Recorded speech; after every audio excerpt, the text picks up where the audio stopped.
Tottenham TV back here to discuss what happened on that pitch at Craven Cottage yesterday. Fulham 2, Tottenham 0. Got some interesting content coming for you guys over the next couple of days. Me and Sim just been rubbing shoulders with the stars this morning. Harry Redknapp. Star. Maybe our next manager. Well, he did put his, no spoiler alert, but yeah, interviews coming with Harry Redknapp. Sure, a lot of people out there will like that. Yeah, definitely. Very, very soon. We have seen that multiple times in our comment section. Get Harry until the end of the season. But yeah, let's just get straight into it, I guess. Match review, Fulham 2, Tottenham 0. As we always, let's start off talking about Sim being at the ground yesterday. Atmosphere. Obviously, we all saw what happened after the game. Ange biting back at a fan. Matisse Tell coming into the crowd. With someone being there quite close to the incident. Talk to us about the Matisse Tell, first of all. Well, I'll talk about the general atmosphere. To be fair, I thought the crowd in the away end was not bad. I think the atmosphere was pretty good in general. Spurs fans were pretty loud, pretty supportive for the majority of the game. There wasn't much disgruntlement, but I would say it definitely did start to turn in the last 10 minutes when we obviously started losing. I think for the second half, first half, a lot of the fans were just a bit kind of numb to what we were seeing. It wasn't like we were so angry because it wasn't like Fulham were peppering us much. It was just a very dead game in that first half. No one was really doing anything. I mean, Fulham had that one chance, but I don't think there was very loud boos at halftime or anything, despite the fact that Tottenham were really struggling to really create anything. Any low boos? Any soft boos? Yeah, I guess he had a few. He had one or two, but it wasn't very loud. Second half, it was weird. We were starting to play a bit better, and all of a sudden the crowd were getting a bit more hopeful. And then as soon as we conceded that first goal, it did turn quite hostile. And obviously we ended up conceding the second goal to Ryan Sessegnon. And I think then you had a lot of fans. Some fans started leaving. You had a lot of fans just shouting, all sorts at the players. And there was even altercation that I tried to get on camera, but I just didn't get it time with some of the fans with Calvin Bassey as well. They were saying something to him, and he was laughing it off and having a bit of a joke. But after the game, there were very loud boos, very, very loud boos. I was sat next to Johnny H. He tried to start a chant. What's the Levy chant? We want Levy out there. So he's tried to start a chant. We want Ange out, but didn't really get going. But he tried to do it. Good old Johnny. And it definitely turned quite hostile. You saw the players coming over; they weren't obviously happy with their own performance, I'm guessing, and there was a lot of kind of expletives being shouted. And then Tell comes over. It was very, very odd. He comes over right into the crowd. I thought he was going to give his shirt or something because Solanke gave his shirt to one of the fans in the front row. So I thought Tell was coming to do the same, or maybe he saw someone with a sign. And he comes in, he jumps into the crowd. So I thought he was maybe saying hello to a family member, but there was a few young guys right in the front row. I think a bunch of 4 or 5, maybe teenagers or early 20s, young guys. And they were really, really angry, and they were shouting all sorts.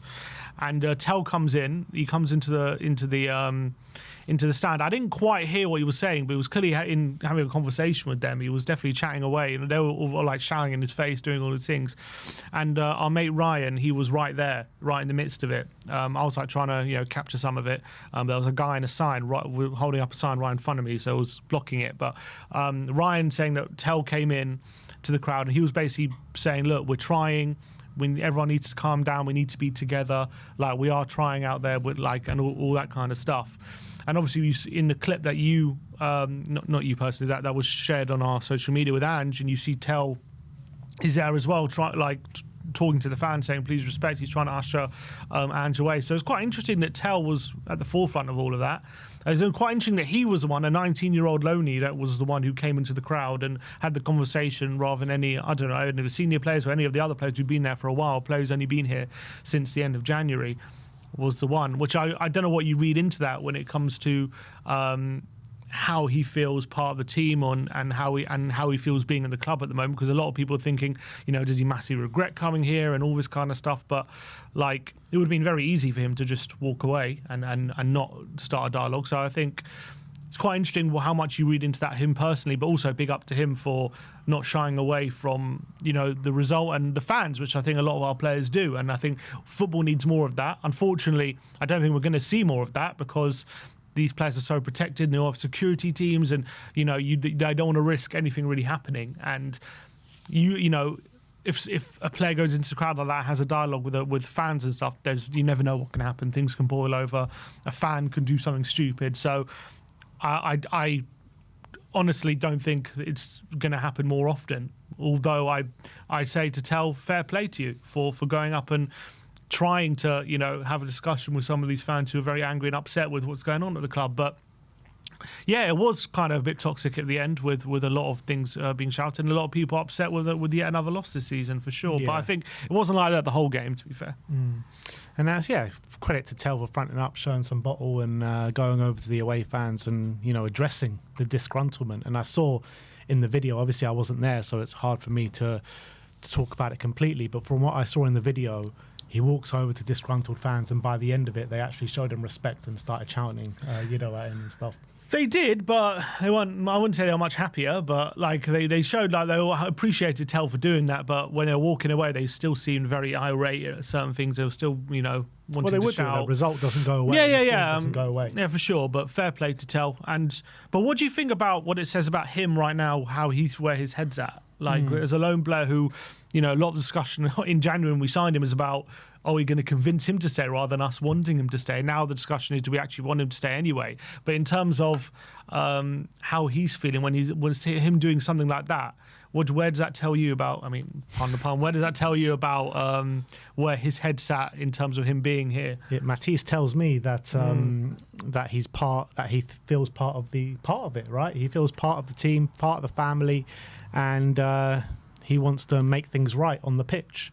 That's what it tells me. And look, all I can say is credit to him. Obviously, his performances haven't been good enough on the pitch as of yet. Yesterday was maybe a small step in the right direction, because I do think it was a little bit better yesterday than it has been probably in the last 3 or 4 games. So, yeah, I think from an attacking perspective, he was probably our most dangerous outlet in terms of a winger. So I also think it's quite interesting because as a lone player, he knows that he could be, you know, gone at the end of the season, and he knows that he doesn't really have to show this kind of affinity to the club. He can easily shows that he wants to be here. First of all, that, but also but also, like, if he came into this club, I know we've been losing games and the situation we are in, but if he came in and everything was fractured and everyone's sniping each other and the whole thing's a complete mess in terms of within the dressing room and in the club, like, it would be like, would he have gone over and done that? Like, would he have felt the need to try and defend what he's seeing? Like, it would have been very easy for him not to if he didn't feel the need to. So I felt that was quite interesting. Yeah, no, it is interesting, and we'll see how it all plays out over the next couple of weeks towards the end of the season as well, if we do keep him or not. But let's get into the game. Obviously, Ange's team selection is going to come under scrutiny in this game, and I think, you know, everyone's well within their rights to scrutinise the hell out of it, because I think it was, you know, we all expected changes before the game, and in our predicted lineup, we got one wrong. Basically, we went for Maddison over Bissouma, I think it was, and everything else we got was spot on. So we were all fully expecting, well, we were here in the studio expecting Ange to ring the changes for the game. And I think that's the right thing to do. To a certain extent, I think, yes, he should have made changes, but I don't see a reason why to leave an attacking player out of the midfield 3. I mean, with Maddison not on international duty, he's not going to play for the next 2.5 weeks. Like, what reason is there to leave someone like Maddison out that starting lineup? You have to ask Ange, but obviously we played on Thursday. He played, 80 minutes or whatever it was on Thursday, and maybe he feel like he wasn't fit enough to play the 90, so he put him on the bench. But I would have thought in that scenario, maybe you play Bergvall 45 and Maddison 45, you try and keep someone on there. But as well, obviously these players that came in, we are going to, regarding... assuming we do stay in Europe anyway, we're obviously going to need them for now at the end of the season to kind of come in and play these kind of games, because as much as we have a first 11, they're not going to be able to play every game. Yeah, this isn't the game, in my opinion, that needed to happen. We've got once the internationals breaks over, we've got 2 games a week for the next month, in the month of April, right? We've got the 2 European games. We've got Chelsea on a Thursday night. then we're going to need heavy rotation when we're playing Chelsea on the Thursday, Southampton on the weekend, Frankfurt, and then so on. There was no reason at all to leave Maddison out. Like, we need a creative force in the middle of the park. We've seen when we've played three kind of defensive-minded players in the middle of the park this season, every single time it's gone horribly wrong. And you just knew by looking at that lineup, we are not going to be able to create anything with that midfield. And so it came to pass. Do you not think he wanted Bergvall Maddison in the team? Of course he would have wanted it. He clearly felt like they couldn't start. Why couldn't they start, though? I just don't get it. I'm not in the medical department. I'm not seeing their conditioning. I don't know any of these things. But clearly, obviously, he would have wanted them to start. I'm sure. We're not. I don't think we can accuse Ange of going. Apart from maybe that Liverpool game, at most games, I don't think we can accuse Ange of being too pragmatic. You know what I mean? I think he's wanted a creator. He would have wanted a creator in the middle. I'm sure if Decky was fit, probably one of them would have started. He just got it horribly wrong. That's what happened. He got it wrong. So you think if Maddison was fully fit and was fine to start, but he decided not to start him? Yeah, I mean that's what it tells me. Why say that? There's no kind of evidence. There's no one ever saying that he's got a niggle or anything. Does have to have a niggle. He played on Thursday, so he didn't. So what? And players Maddison can't play from Thursday Maddison to Sunday specifically. these days. Maddison specifically. We know he's the kind of player that picks up injuries, and we have to be careful with him. And we also know that Ange has left him out of starting 11s a lot this season. Yeah, but he started on Thursday. I'm pretty sure he would have, if he was fully fit, he would have started him. Not fully fit, but if he was ready to play 90, he would have started him. You don't have to play 90 to start. Okay, so he played half an hour instead. Yeah, like 0-0. We needed player. You know though, like with the starting lineup that we were going to play, you knew the way we were going to play, and it was nowhere near good enough in that first half in terms of creating chances. We needed someone in the middle of the park to keep the ball moving, to push us forward. I agree. And Maddison was on the bench. Well, Bergvall could have started. Bergvall could have started as well, so one of them. But I would have started one of them. I would have thought he would have started one of them. It feels like we're prioritising the Europa League, which is fair enough. I completely understand that, and I completely am for prioritising the Europa League. But this Europa League game is 3.5 weeks away, if not more.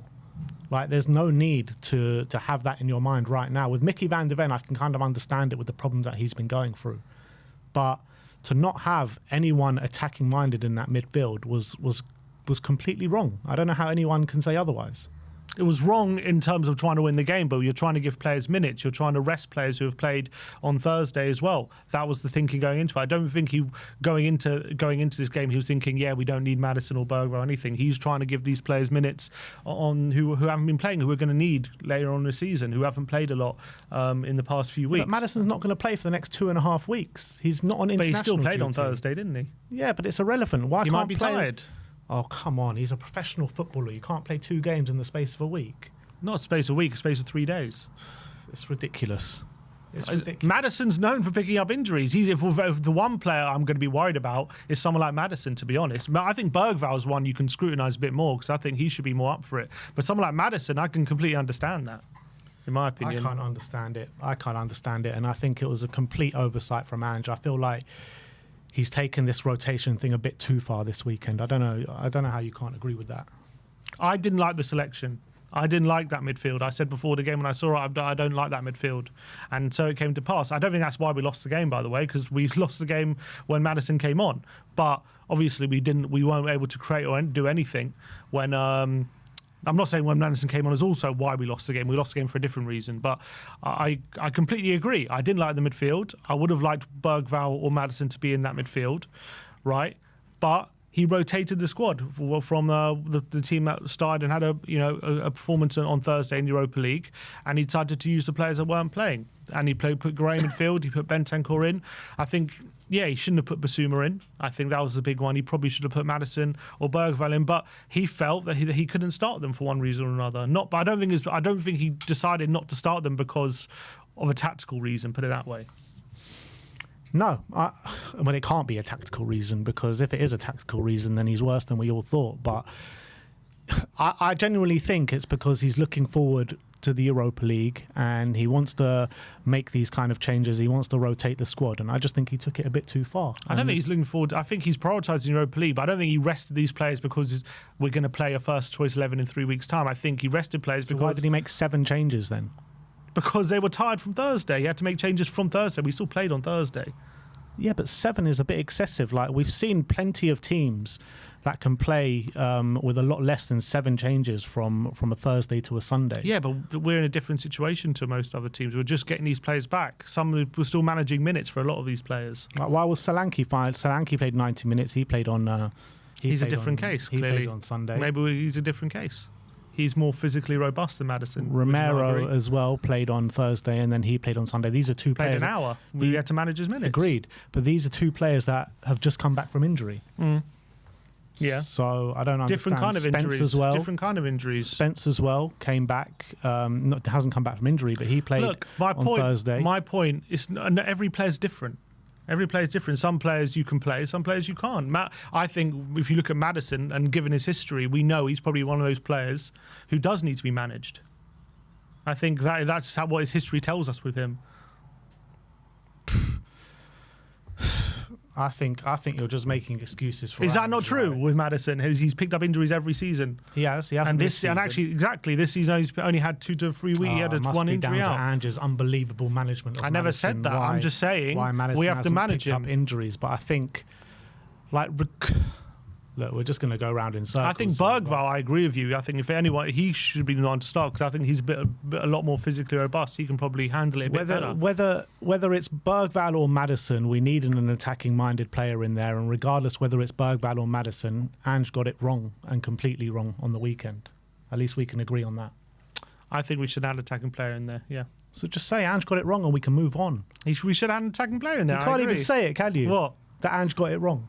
I'm not in the physical department. I'm not in the medical department. I'm sure if he wanted one of them to start. Deflecting, man. What deflecting? What deflecting? Just say the words. Ange got it wrong. It's not so hard. I'm pretty sure that Ange got it wrong because that's what you're saying, but you just won't say the words. I'm pretty sure Ange would have wanted one of them in the team, or if he felt he could start them. Just say Ange got it wrong so we can move on. Why? Because you believe he got it wrong. But I would have wanted to see an attacking player in there. Yeah. Yeah. And you say, what was the reason for not playing Bergvall or Maddison? You have Maddison, to ask he the wants to medical manage. department. Oh my days. He's rotating. All right. Let's move on. And look, the game actually started, right? And I thought for the first 5 minutes, I thought the intensity was similar to the way we started the Alkmaar game. I thought the intensity was good. I thought we started the game fairly well. And then it kind of just switched and, we were unable to progress the ball up the pitch. And I felt basically it was Fulham's attack against Romero and Ben Davies pretty much for the first 45 minutes. And Romero was heading everything away. Ben Davies was looking good for the first 45. I mean, we found it really hard to get the ball out of our half for the majority of it. Yeah, we had pretty much one thing the whole half, wasn't it? That was Tell went on a bit of a run down the left-hand side. And to be fair, if you actually watch it back, he really should be finding Solanke or Johnson in the middle, shouldn't he? So that was disappointing. We did really well to get in that position. So that was quite good. But other than that, it was a struggle. But it was like a really tight game by both sides. I thought we defended quite well. We didn't really give Fulham too many opportunities. They had one opportunity which actually came from a Ben Davies mistake.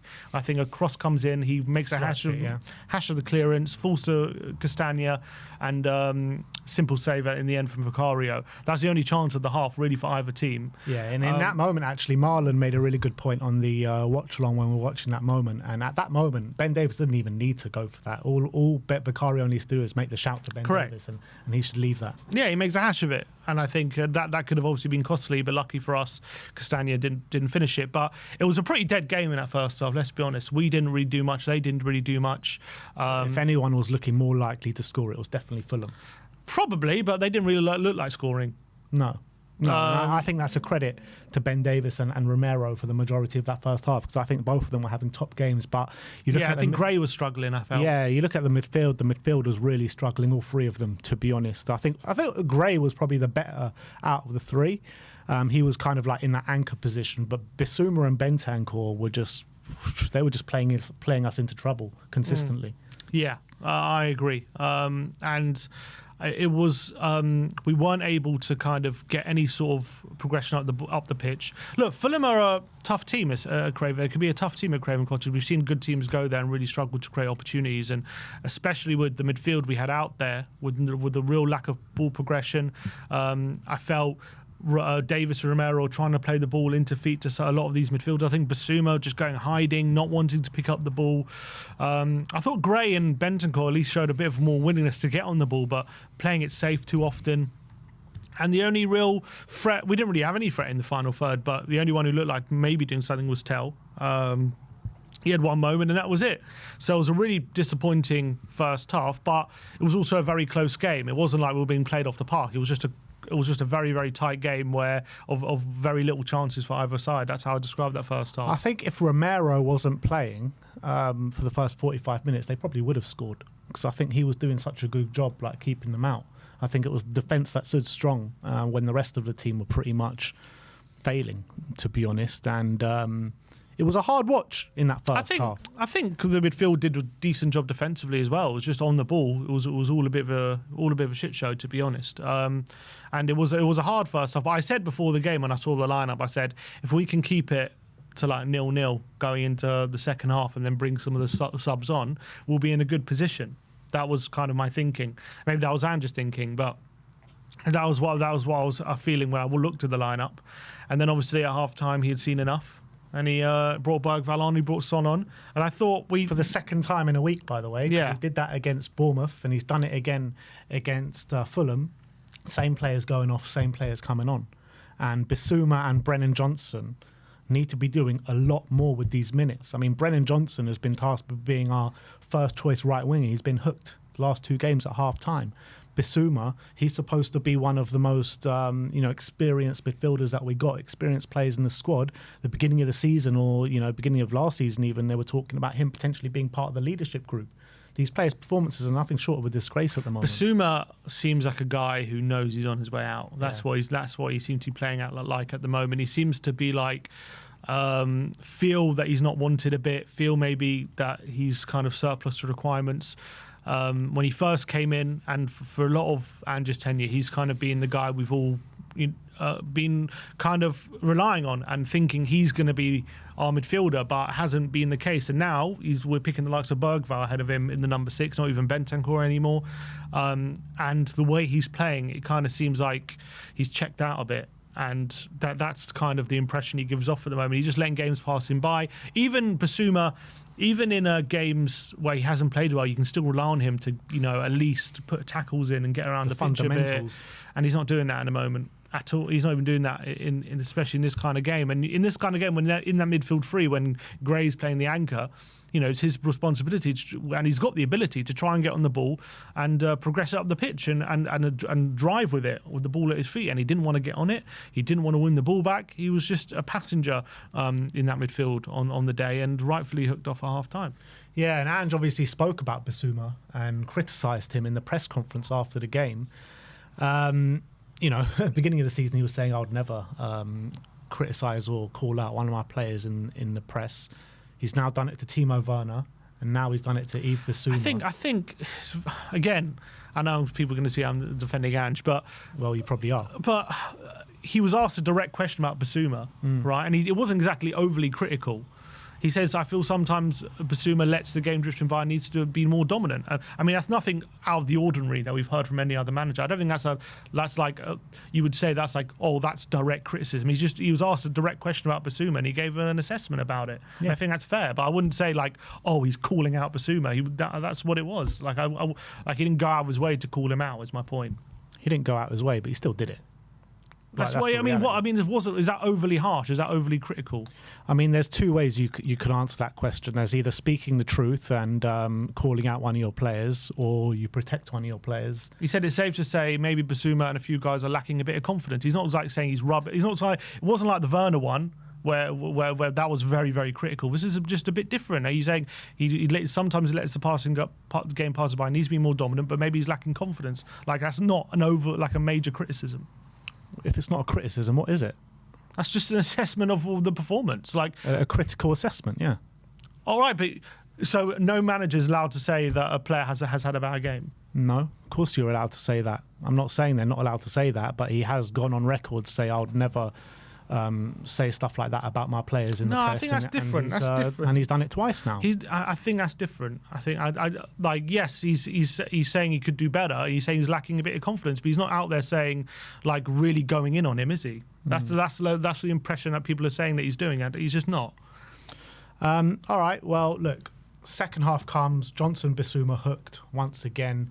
And Bergvall and Sonny, I thought, really helped up the intensity in that beginning stages of the second half. We looked the better side. We were on top of them for the opening, until the 60th minute, really. I think whenever Romero went off. Basically, yeah. And, we were asking the questions. Dom Solanke had a couple of chances that he should have gobbled up. We were looking creative. Sonny was laying on a chance. I mean, I felt like pretty much the game kind of flipped at half-time, where Fulham were the ones maybe asking a few questions, the ones on top of us in the first half, and then we were the ones on top of them with a bit more intensity. And, Bergvall, how embarrassing must it be for someone like Bissouma when you're a 28-year-old? Before you joined Spurs, people were talking about you in the light of one of the best midfielders in the Premier League. And this 19-year-old kid, Bergvall, from the Swedish league, comes along, and he's outshining everyone at the moment. Everyone he's outshining, he's looking more up for it. He looks like he wants it. He's consistently asking for the ball. He's consistently drifting past players. He's consistently driving the team forward. I mean, he is our most reliable player at the moment, particularly in midfield. And it must be an embarrassment for these regular senior pros, right? Like Bentancur or like a Bissouma. Undroppable. He's absolutely undroppable at the moment, Bergvall. And he's completely outplaying anyone in that midfield consistently. And you can just see the physicality he plays with as well.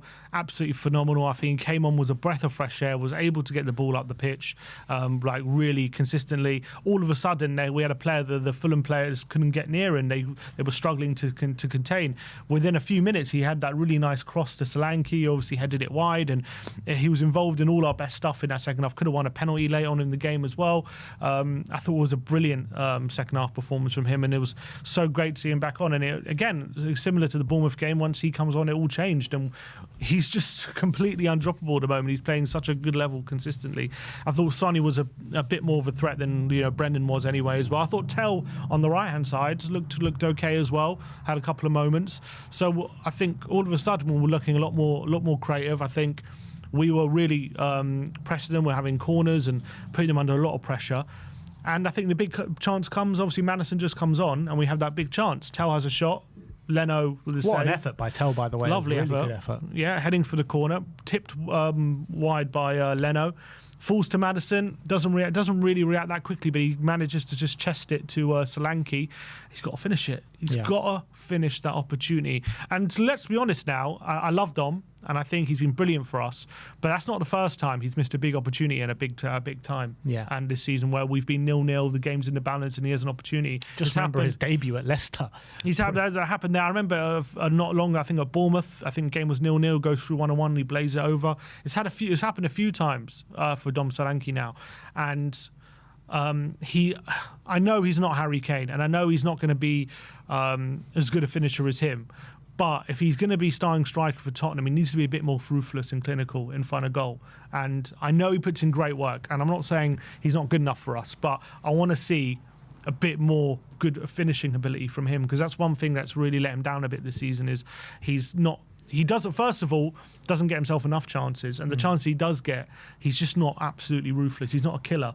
He seems to need like 2 or 3 chances to score, and yesterday was another more evidence of that. That was very disappointing. Yeah, I completely agree with that, but I think that was an outlier in that kind of moment in the game. When Romero goes off, I mean, we said it on the watch along, like, if you're not bringing on Van der Ven, then you're going to put yourself in an enormous amount of trouble with that back two of Archie Gray and Ben Davis. And I think that's exactly what showed, to be honest. I mean, Romero, I don't know why he brought Van der Ven if he wasn't going to play him. Yeah, I know. It's just like, why, if you're going to take off Romero, you've got to bring on a Van der Ven. What's the point of putting Archie Gray at centre-back when you've got Van der Ven at your disposal? And I get you're trying to manage his minutes, but he's on the bench, so surely he's good enough to play half an hour. You would have thought so. I don't know why he brought him if he wasn't at least good enough to play 20 minutes or whatever it was at the end of the game. 20 minutes, yeah, it was 20 minutes. I don't know. It was peculiar for me. I thought that was what he was going to do if he was doing it. I thought Romero's going to go off. You bring Van der Ven on, and then at least you have two centre backs. But Didn't happen, and it cost us at the end of the day. I don't think that goal happens. That goal, well, first of all, that Sessegnon goal doesn't happen if Romero's on the pitch, in my opinion. Because Ben Davies had to come over, right? And there's no chance in hell Romero's getting bullied like Ben Davies got bullied. Agreed. I completely agree. I thought it was embarrassing what happened to Ben Davies for that goal. To be fair, I think Spence was a bit lazy for the goal. If you watch it back as well, he should be sprinting to get back in position. I don't know why he's just watching it all play out and just like, I think he's just assuming Davies is going to win it and we're just going to be on the front foot. So he's kind of getting ready to go forward again. But he should be realising the danger, and he doesn't. Davies just got completely bullied. I also thought for the first goal,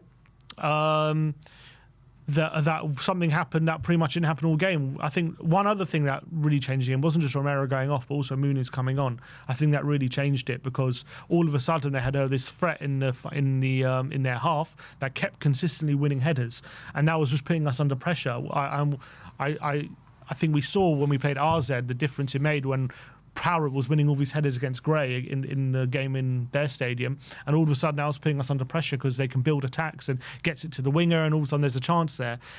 Once Romero van der Ven comes on, that those headers are being stopped at source, and all of a sudden we're the ones that are actually winning the ball back and starting attacks ourselves. And we were doing that for most of the game. I think Jimenez was getting very little spare change out of our defenders, but as soon as Muniz comes on, he wins that header from a long kick from Leno. And all of a sudden it falls to Adama Traore. I know we win the ball back and Odegaard ends up giving away, but just that little bit of keeping the ball in our half, which wasn't happening much in that half in the second half. I think that just gave Fulham that confidence and a bit of something to build on in those moments, and I think that was really costly. Yeah, no, it's completely true. And like I said, that second half just completely flipped when Romero went off, and I think we could all see it and have the foresight to see it. But what topped it off was bloody Ryan Sessegnon. The vlog was so funny because Ryan Sessegnon comes on, you hear the away fans clapping him, saying, yeah, fairly good servant to the club. Well, I say a good servant to the club, but he was at the club for how long? What, 4 years? 4 or 5 Between years? 2019 and last season, 23. Yeah. So, he was at the club. 24. Had his, endless amount of problems at the club, and obviously he leaves and he has an injury-free season as soon as he leaves the club. He comes on, the away fans clap him, respectable away fans, and then a few minutes later, his first touch, he's putting the ball in the back of the net. We talked about him bullying Davis, but what a finish at the end of it. Unbelievable. Top bins. Yeah, on his right foot. On his right foot as well. I just couldn't believe what I was watching. It was just like... Ryan Sessegnon, is it? Is this our Ryan? You know what I mean? Is that not Stefan Sessegnon? You said it in the vlog, and I said it. We must have said it at the exact same time. You just can't write this stuff. And... you probably can, because this stuff always seems to happen against Tottenham Hotspur. But when he came on, I did have that feeling that he was just going to put one in the back of the net. Not like that, but the way he bullied Davis, got on his right foot and just curled it into the corner. Brilliant goal, fair play to him. But it's just a shit show from our point of view. Like both goals come from long kicks from Leno into the front line. And I think again, I completely agree. If it's Van der Ven or Romero in that position, I think that goal easily gets stopped. I think very easily. I think Davis was favourite to that ball as well. He just gets shoved out of the way by Sessegnon. It's so embarrassing, but credit to Sessegnon because it's not an easy shot from that position. And it's a great goal, not an easy position, but once it's 2-0, it's a game over at that point. Very, very frustrating. But I think not having Romero or Van der Ven there really, really cost us. Yeah, it cost us the game. That's the reality. Yeah. So, but again, also, I want to say it's just another example. It happens so often this season. It's another example of us like in the ascendancy, looking like on basically in our best period of the game, and we concede, and that seems to happen so often. And I don't know what the cause is of that, but it seems as though when we're under pressure, like we get a bit lucky, but as soon as we start to assert ourselves in the game, then we all of a sudden concede a goal. Like it's so frustrating how that keeps happening, and always seems to happen as soon as we miss a chance as well. We miss a chance and they go up the other end and score. That happens so often. And yesterday was another example where it looked like we're just getting a foothold. We were in control of the game. Fulham weren't doing anything, and we conceded a really sloppy goal. So it's very frustrating. Yep. But the reality is 15 losses, only 10 wins this season, 4 draws, sitting on 34 points after 29 games this season. I mean, I just can't even believe it. I can't believe how bad this season has actually been in terms of points tally and losses. I believe our record losses was under Ozzy Ardiles. I think Marlon mentioned that to me in the watch long. I don't know what the number is of how many losses it is that season, but surely we're getting close to that. 19. Is it 19? Yeah. So 4 more, and I guarantee you we're losing 4 more games this season. Well, if we're going to keep prioritising the Europa League, probably, because we're going to keep making changes in the league, and that's what we should be doing, to be honest. Still got to go to Stamford Bridge at Anfield, so that's probably 2 more losses. So can you find 2 more losses apart from that? Of course you can. Probably. Look, we'll see how the season ends. It's going to be it's set to be one of, if not our worst ever Premier League, one of our worst ever Premier League seasons. Our worst Premier League season. Yeah, set to be, and that's unacceptable. And you're looking at the managers that we've had in this club through the Premier League era, the Christian Grosses, the Jerry Francises, all these guys that have been clowned upon. You know, Christian Gross coming with his train ticket saying, you know, this is the ticket to success and all that rubbish. He actually went on and did quite well at Basel after. Yeah, he did. Well, every man. That seems to be a common theme with Tottenham Hotspur. Mm-hmm. Nuno got sacked after 10 games. He's in the Champions League places with Nottingham Forest. But all these managers that have come in and we've clowned upon them over the years, Ange Postecoglou has come in and he's doing a worse job than all these managers. And I can't see us winning the Europa League. I can't even see us getting past Frankfurt. And I can't see him being here next season. Like, I just can't. Like, what leg does he have to stand on? Well, if he wins the Europa League, that's the only leg he'll have to stand on. Yeah, but let's be real. Come on. Do you really genuinely believe we're going to win the Europa League? If we have Romero and Van der Ven fit, I think we've got more of a chance. Yeah, we might have more of a chance, but do you think we're actually going to go and do it? Like, come on. Who knows? I still think we got a chance of winning it. Obviously, we're still in it at the moment. We're in the quarterfinals. I think we do look a lot better than Romero Van der Ven. I think yesterday, if we had Romero Van der Ven, we don't lose that game. So I think we are a different team. I don't think it's just specifically Romero Van der Ven, just 2 good centre-backs together. Like, I think that's obviously very, very crucial, especially how we play. But I think there is a chance there for sure. I'm looking at Lazio losing 5-0 on the weekend. The other teams in there are not. They're beatable. Obviously, we are as well, very much so. But hopefully, we can do something there. That's what we got to hope on, because the league's done. The league's been done for a while. We know that. And I think in the position that we are, we have to prioritise that Europa League, because that's the only way we're going to kind of do anything good this season is in that competition. So as much yesterday, as much I was frustrated and I was annoyed and upset with the way the game ended, at the moment it's all on the Europa League. That's the reality.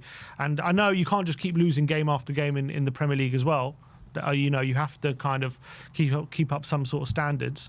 I think yesterday was just, I wouldn't say it was a good performance, but again, if we weren't managing Romero's minutes, we probably don't lose that game. But we're still in that situation where we're managing some of our best players in that situation. So maybe if Danso was there, it could have been different. The fact that he wasn't there. So we're managing our players badly. That's what we're doing. Managing our players badly. Like, Van der Ven's on the bench, so why take him on the bench if you've got no ambition to bring him on?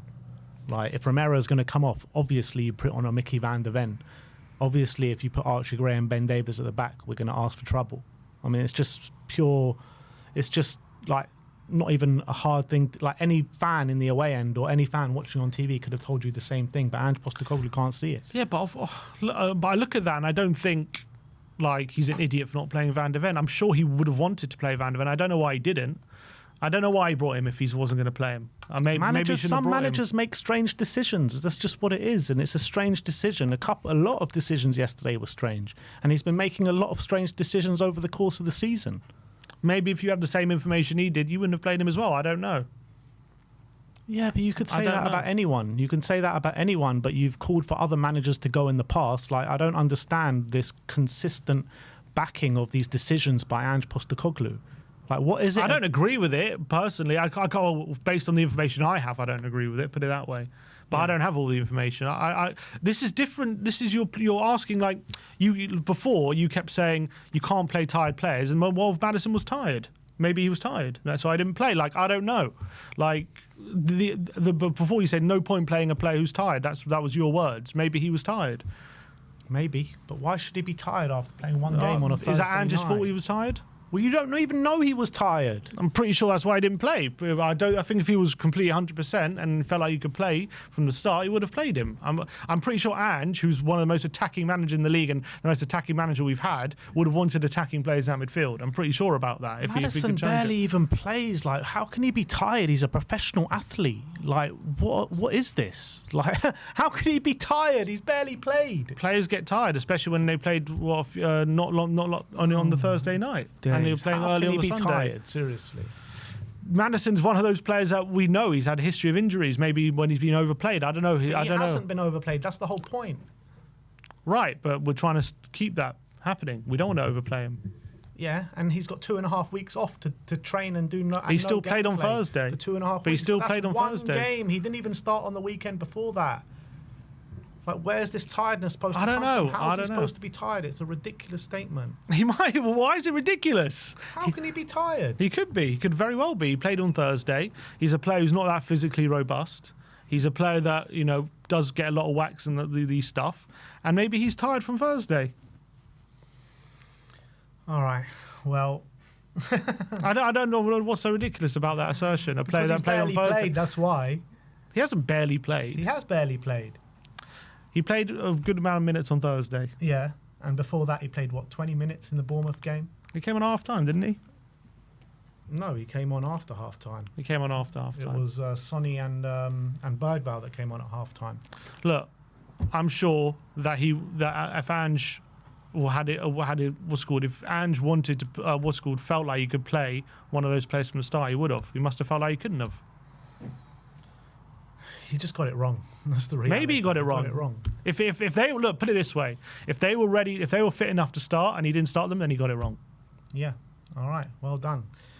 That is our match review of the Fulham 2-0